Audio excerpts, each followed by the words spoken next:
퇴입할 때 다시 입찰하실 의향이 있으세요? 아니요, 절대.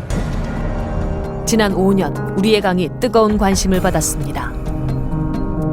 물이 많아지면 물이 맑아집니다. 한반도 대운하는 민자 사업으로 하게 될 것입니다.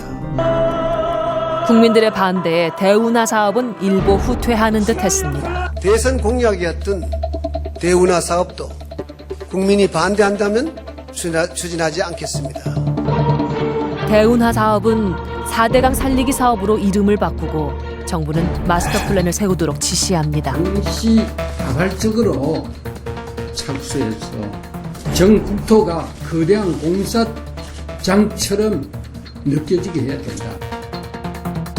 제가 청계천 복원을 할 때 보니까 한 80%가 반대를 하시더라고요. 그래서 차차차차 50% 찬성하다가 끝까지 반대하시는 분도 계셨습니다. 그래서 세계에서 생태계 관광을 유일하게 할 수 있는 대한민국을 만들어야겠다. 4대강 살리기 기획단이 꾸려지고 이 강이 강력화를 제대로 하면서 강답게 하는 그런 사업이라고 볼 수 있습니다. 4대강 사업계획 수립을 지시한 지 6개월 만에 마스터 플랜이 발표되고 11개월 만에 첫 기공식이 열립니다. 그게 고기와 같은 로봇인데 이것이 그 강변에 다니면서 수질이 나쁜 데가 있으면 바로 중앙센터에다 보고를 합니다. 세계가 대한민국을 녹색 성장의 기술을 보고 있습니다. 반대의 목소리는 중장비 소리에 묻혔습니다.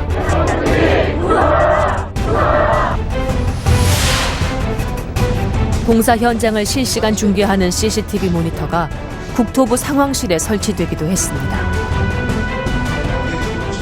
이것도 시간을 다투는 거다. 물이기 때문에 시간을 다툰다. 정말 특수한 역사적인 소명 의식을 가지고 해달라는 걸 부탁을 드립니다. 내가 그렇게 해서 했던 일은 공사 끝나도 하나의 하자가 없습니다. 4대강 공사 현장에선 덤프트럭 충돌, 모래 집안 침하로 인한 익사 등 총 22건의 사망사고가 발생했습니다. 그런데 저희가 쭉 분석을 해보면은 서두르기 때문에 일어나는 사고는 아닙니다. 저희 사고를 쭉 보면은 사고다운 사고는 몇 건이 안 되고 거의 본인의 실수라든가 이런 교통사고라든가 익사사고 이런 것이 나와서 저희도 참 안타깝게 생각하고 대대적인 강바닥 중설로 인한 사고도 이어집니다. 다리와 제방이 무너지고 송수관로가 유실돼 단수 사태도 일어났습니다. 새로 만든 보해 안전 문제도 불거집니다. 하지만 전문가 자문회의에서도 콘크리트 구조물에서의 경미한 누수는 일반적으로 발생할 수 있는 사항으로 구조적 안전에 전혀 문제가 없는 것으로 나타났습니다. 2년도 채 걸리지 않은 시간 동안 우리 4대강의 얼굴은 완전히 바뀌었습니다. 강산을 고치야만 선진국이 될 수 있고 미래가 있다고 말씀하신 90년 전 도창 안상호 선생님의 꿈을 오늘 우리는 이루어내고 있습니다. 고맙습니다, 국민 여러분. 뒤늦게 감사원이 입을 열었습니다.